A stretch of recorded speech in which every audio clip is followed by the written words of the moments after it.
Assalamualaikum students, how are you? I hope you're doing well.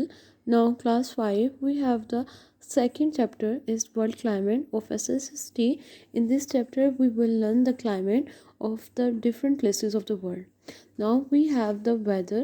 Weather is the day-to-day conditions of heat and the cold, humidity, cloudiness, dryness and rain in any place. Climate is the weather condition is an area over a long period of time. Weather जो है वो एक day to day condition होती है जो change होती रहती है, जैसे हीट और कोल्ड, ह्यूमिडिटी हब्स हो जाती है, क्लाउडीनेस हो जाती है, बादल हो जाते हैं, ड्राइनेस हो जाती है और रेन हो जाती है कोई भी जगह पे। क्लाइमेट जो है एक ऐसा वेदर है, condition is an area over a long period of time. और क्लाइमेट एक ऐसी वेदर को हम कहेंगे जो बहुत ज़्यादा एक टाइम पीरियड लेता है किसी भी जगह पे। The climate in a different places on the earth is not the same. अब जो अर्थ की दूसरी जगहें हैं उन पे जो क्लाइमेट है वो एक जैसा नहीं है।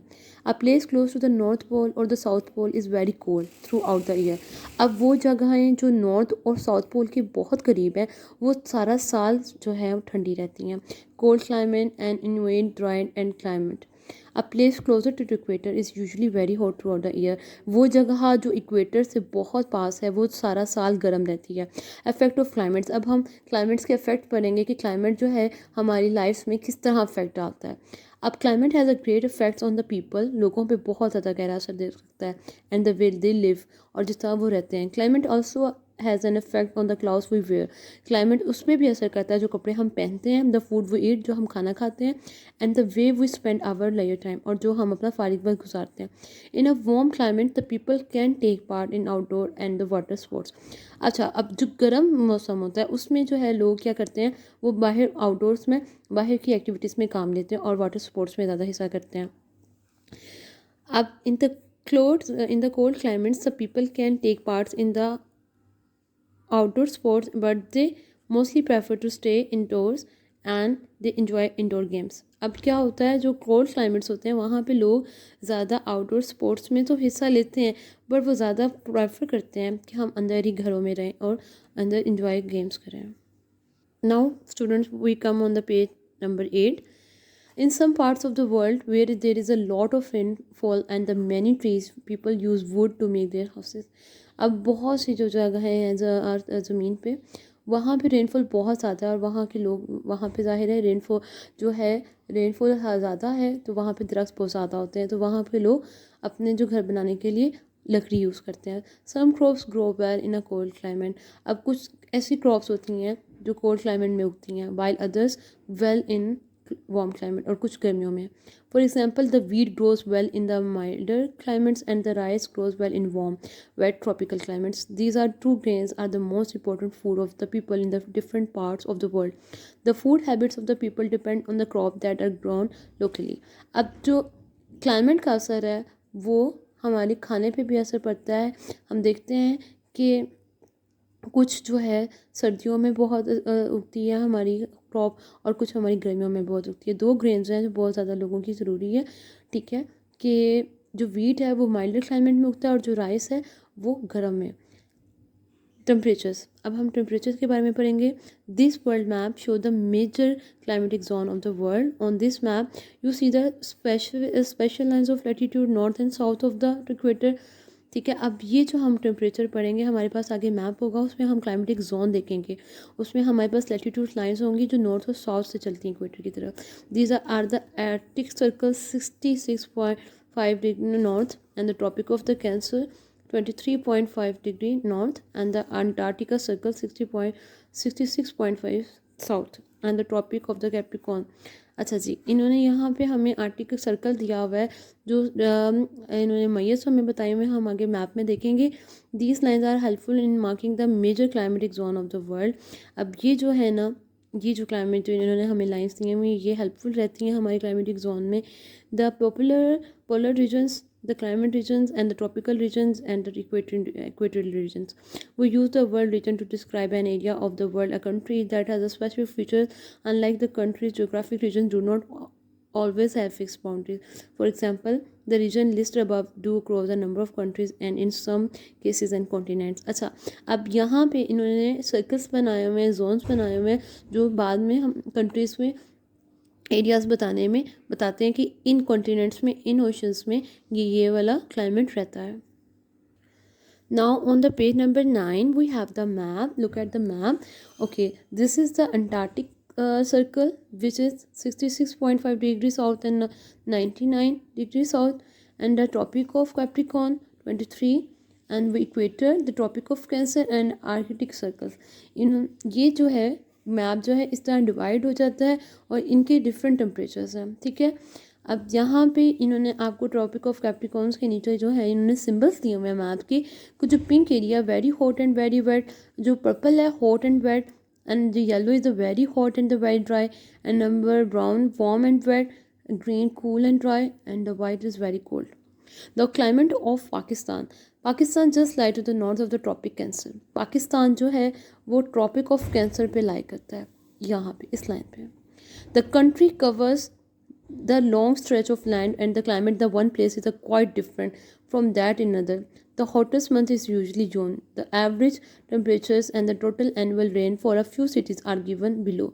अब यहाँ पे उन्होंने हमें बताया हुआ है कि जो हमारा पाकिस्तान का क्लाइमेट है वो ट्रॉपिक ऑफ कैंसर में है और ज़्यादा यहाँ पे गर्मी रहती है, और जो हॉटेस्ट मंथ है वो जून कहलाया जाता है. और जो एवरेज टेम्परेचर निकाला हुआ है एनुअल रेन उन्होंने हमें कुछ कंट्रीज़ का सिटीज़ का दिया हुआ है. जैकोबाद है, क्वेटा है, मुल्तान हो, नौकुंडी है, कराची, लाहौर, पेशावर एंड मरी. ये जनवरी जो है इनके विंटर्स के टेम्परेचर्स हैं, ये इनके जून के एवरेज के टेम्परेचर हैं, और यहाँ पे एनुअल रेनफॉल लिखा हुआ है. The figures given in the tables are average temperatures. Some places have very severe winters and temperatures can drop very low. अच्छा, अब कुछ टेम्परेचर्स जो हैं उन्होंने एवरेज हमें निकाल के दिए हैं. सम प्लेसेस जो हैं उनके विंटर्स जो होते हैं वो बहुत ज़्यादा सर्द होते हैं और टेम्परेचर्स जो है वो बहुत नीचे गिर जाता है. For example, the temperature in Quetta has been low as -degree centigrade in winters. Temperature in the summer can also be above the average. Jacobabad once recorded a temperature of 53 centigrade, and the many weather situations have recorded temperatures above 49. अच्छा, यहाँ पे उन्होंने बताया हुआ है कि कुछ ऐसे बहुत ज़्यादा सर्द इलाके होते हैं और कुछ टेम्परेचर नीचे गिर जाता है. अब यहाँ पे उन्होंने कोयटा का बताया हुआ है कि वहाँ पे -डिग्री हो जाता है, और टेम्परेचर जो वहाँ पे है वहाँ पे समटाइम जैकोबाद में 53 हो जाता है. और many weather situations have be recorded above, और बहुत से ऐसे टेम्परेचर्स हैं जो 49 से सेंटीग्रेड से ऊपर भी रिकॉर्ड किए जाते हैं. Now on the page number 10 we have more detail. To get a good picture of the climate of a place, we also have to study the amount of rainfall, the direction of the frequency of winds, and the amount of water vapors in the air and other factors.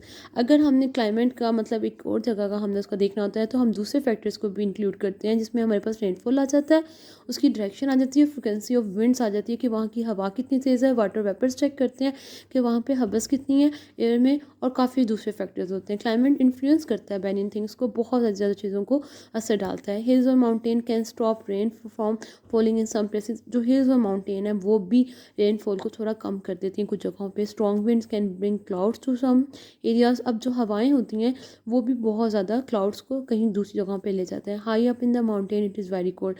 अगर हम high mountains के देखें तो वो बहुत ठंडी होती हैं. So even a place close to the equator can be cold if in the mountain. कहते हैं जो जगह ज़्यादा क्लोज है इक्वेटर में और देखा जाए तो वो ज़्यादा माउंटेन्स ही होती हैं.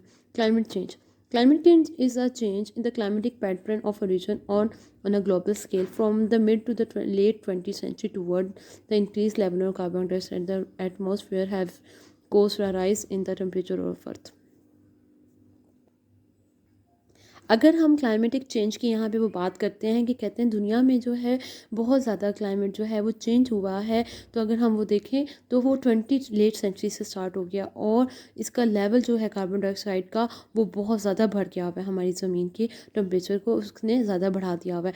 The impact of the climate change is becoming evident around the world. कहते हैं कि जो क्लाइमेट का चेंज हो रहा है वो हमारी पूरी दुनिया पे नज़र आ रहा है, एविडेंट है, प्रूफ है. The use of the fossil fuel has been the main contributor to climate change. कहते हैं जो फॉसिल फ्यूल्स का यूज़ हो रहा है वो क्लाइमेट में सबसे ज़्यादा बड़ा चेंज कर रहा है. Agriculture and deforestation. एग्रीकल्चर जो खेती बाड़ी है और डिफोरेस्टेशन जो फॉरेस्ट को कम किया जा रहा है. And the manufacture of cement, the chemicals and the metals are also contributing to the increase in the green house gases. कहते हैं कि जो हमारी ये केमिकल्स हैं, चेंजेस हैं, मेटल्स हैं, ये भी हिस्सा ले रहे हैं ग्रीन हाउस की गैसेस को. ग्रीन हाउस जो है अर्थ के एक इर्द गिर्द बहुत अच्छी हवा जो थी लेने के लिए मानी जाती थी, वो ग्रीन हाउस को अफेक्ट कर रही है, ग्रीनरी ख़त्म हो रही है। तो ये चीज़ें जो हैं ये चेंज कर रही हैं क्लाइमेट को। अब हम देखते हैं ग्रीन हाउस इफेक्ट को। Green house gases allow the sunlight to pass through the atmosphere and reach the earth surface. ठीक है, अब ग्रीन हाउस जो है वो अलाउ करता है सनलाइट को कि वो एटमॉस्फेयर से होके अर्थ के सरफेस पर तो पहुंचे। Some of the sunlight is capture as heat on the earth and some of it goes back to world. अब कुछ ऐसी सनलाइट है जो कैप्चर हो जाती है हीट की सूरत में, और बाकी जो है वो वापस चली जाती है स्पेस होके। This trapping of heat in side the atmosphere is called the green house effect. अच्छा, ये वो जो ट्रैपिंग ऑफ हीट की होती है जो हमारे एटमॉस्फेयर के अंदर आ जाती है, हम उसको ग्रीन हाउस इफेक्ट कहते हैं। When these gases are kept in the right amount, और जब ये गैसेज एक सही तादाद में रखी जाती हैं, they trap just to heat to keep the earth warm of life to survive. ये वाली जो हीट होती है ये इंसानों के लिए, इंसान अर्थ वार्म को उसको गर्म रखने के लिए बहुत ज़रूरी होती है। Without the green house gases the earth could be very chilly with the temperature falling to -76 degree. कहते हैं कि अगर ग्रीन हाउस के बगैर जो है अर्थ जो है वो बहुत ज़्यादा ठंडी हो जाएगी। अगर उसका देखा जाए तो -17 जो है सेंटीग्रेड हो जाएगा, अगर ग्रीन हाउस मतलब इसमें हीट ना जाए तो। Now students, on the page number 11 we have the effect of the greenhouse gases on climate, burning fuels of fossil fuel and deforestation. अब इसमें हम पढ़ेंगे कि ग्रीन हाउस जो है गैसेज वो कैसे क्लाइमेट को अफेक्ट करता है। हम देखते हैं changing the amount of the green house gases in the atmosphere can lead to a warming और cooling the same climate of the system. कहते हैं जो ग्रीन हाउस में जो चेंज आ रही है अमाउंट में गैसेज की, वो हमारे गर्मी और ठंडे होने के क्लाइमेट को भी चेंज करती है। And increase in the amount of the green gases in the atmosphere increase the Gauss effect which is creating a global warming and bringing the about climate change. ये जो चेंज आ रहा है ये हमारी पूरी अर्थ पे पूरी ग्लोबल वार्मिंग में चेंज लेकर आता है। उससे हमारे वार्मिंग गर्मी में और ठंडे में फ़र्क पड़ रहा है। Burning of the fossil fuels, अब हम देखते हैं burning of the fossil fuel such as the petroleum, coal and the natural gas produce carbon dioxide. अब जो फॉसिल फ्यूल्स जो चीज़ें जो जानदार और जो मर जाती हैं ज़मीन के नीचे दब जाती हैं, उनसे ऑयल वगैरह बन जाता है, उसको हम सच एज फिर बाद में यूज़ करते हैं पेट्रोलियम में, कोल में और नेचुरल गैस में। वो अब क्या करती हैं, कार्बन डाइऑक्साइड पैदा कर रही हैं। Almost all type of car transport run on petrol. अब तरह जितनी भी ट्रांसपोर्ट है वो सारी पेट्रोल पे चल रही हैं। Call is use N energy sources in power plants. अब जो कोल है वो एक बहुत बड़ी एनर्जी यूज़ कर रहा है पावर प्लांट्स में। Similarly the factories and the mills run on fossil fuels release carbon dioxide. अब जो है हमारे जो कोल है वो बहुत बड़े पावर प्लांट्स में यूज़ होता है कोल, और इसी तरह फैक्ट्रीज भी यूज़ कर रही हैं फॉसिल फ्यूल्स, तो वो भी कार्बन डाइऑक्साइड छोड़ रही हैं। एंड द ग्रीन हाउस और ग्रीन हाउस इस अफेक्ट हो रहा है due to the rapid industrial development all around the world. अब चूँकि हर जगह इंडस्ट्रियल डेवलपमेंट इतनी ज़्यादा हो गई है और गैसेस ज़्यादा हो गई हैं, इसकी वजह से more vehicles are being added to the road, और ज़्यादा से ज़्यादा रोड्स पे व्हीकल्स ऐड हो गए हैं और मोर इंडस्ट्रीज हो गई हैं और उन लगाई जा चुकी हैं। As a result the amount of carbon dioxide is increasing. इसके रिजल्ट में जो कार्बन डाइऑक्साइड है वो टू मच हो गई भी है। अब डिफोरेस्टेशन पढ़ेंगे। डिफोरेस्टेशन में क्या है, another reason for the increase of the carbon dioxide is the atmosphere that number of forest on the earth is decreasing. कहते हैं कि एक दूसरा बड़ा रीज़न वो ये है कि अर्थ पे जो क्लाइमेट चेंज आ रहा है वो दरख्त के कटने से आ रहा है। More and more trees are being cut down to make space for the agriculture house and the factory. अब जो ज़्यादा ट्रीज़ का इस्तेमाल एग्रीकल्चर हाउसेज और फैक्ट्रीज़ के लिए हुआ जा रहा है। Trees act as the lungs of the earth. जो ट्रीज़ हैं ना वो अर्थ के लंग्स की तरह काम करते हैं। They take in the carbon dioxide and release oxygen in the, और वो कार्बन डाइऑक्साइड लेते हैं और वो एयर में ऑक्सीजन छोड़ देते हैं। This way the air gets purify. इस तरह हवा साफ़ रहती है। लेकिन कार्बन डाइऑक्साइड जो हमारी इंडस्ट्रियल डेवलपमेंट से बढ़ती जा रही है और ट्रीज करते जा रहे हैं, ना तो कार्बन डाइऑक्साइड वो यूज़ करेंगे और ना वो ऑक्सीजन को एयर में रिलीज़ करेंगे। This way the air gets purified since there are not as many trees to not this far as carbon dioxide is getting added to atmosphere and not being replaced with oxygen. Forests are usually cared to make space for agriculture. Forests जो हैं वो ज़्यादातर agriculture को साफ रखने के लिए use होते हैं। अब जो है the ways you can help reduce the effect of climate change. आप किस तरह क्लाइमेट चेंज में इनके इफेक्ट्स को थोड़ी हेल्प कर सकते हैं या कम कर सकते हैं। Be energy efficient, use electricity, turn off the lights when the nobody is the room, use energy and efficient lightning. कहते हैं कि ज़्यादा अपनी एनर्जी यूज़ करें, इलेक्ट्रिसिटी कम इस्तेमाल करें, लाइट्स को तब बंद रखें जब कोई रूम में ना हो, और एनर्जी को एफिशिएंट लाइटनिंग में यूज़ करें। नंबर 2 था save water bye turning of tap when it not use.